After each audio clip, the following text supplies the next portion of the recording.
बरसात की एक शाम थी।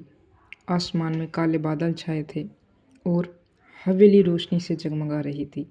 जहाँ शहनाई की धुन पर दुल्हन दामिनी लाल जोड़े में मासूम मुस्कान लिए खड़ी थी। उसकी आंखों में सच्चाई की चमक थी और पास ही दूल्हा शेखर सुनहरी शेरवानी पहने खड़ा था।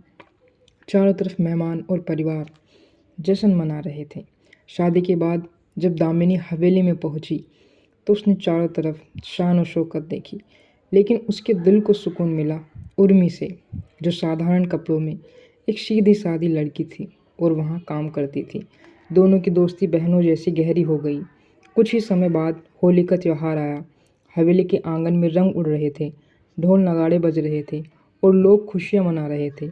लेकिन दामिनी की मुस्कान अचानक चिंता में बदल गई जब उसने देखा कि उसका देवर और राकेश और उसके दोस्त ज़बरदस्ती उर्मी पर रंग डाल रहे हैं।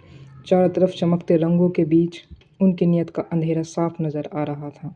थोड़ी देर बाद हवेली का माहौल बदल गया। कमरे से उर्मी की चीखें गूंज उठी और जब दरवाज़ा खुला तो राकेश और उसके दोस्त हंसते हुए बाहर निकले, जबकि अंदर टूटी और सहमी उर्मी ज़मीन पर बैठी थी।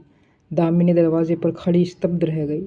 फर्श पर बिखरे रंग और टूटा हुआ ठंडाई का गिलास सब कुछ कह रहे थे।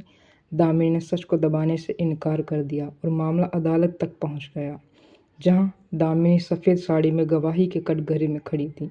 उसकी आंखों में साहस झलक रहा था, जबकि वकील गोविंद काले कोट में जोर से दहाड़ते हुए उसकी आवाज़ बन गए। विरोधी वकील और अमीर उसके गिराने की कोशिश में थे, लेकिन अदालत में गूंजती सच्चाई दब न सकी। आखिरकार जज ने हथौड़ा बजाकर इंसाफ सुनाया। दामिनी की आंखों से आंसू और राहत एक साथ बह निकले।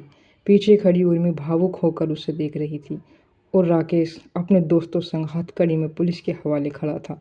माहौल भारी था, मगर इंसाफ की जीत ने साबित कर दिया कि दामिनी का साहस और सच्चाई समाज की सबसे बड़ी ताकत है।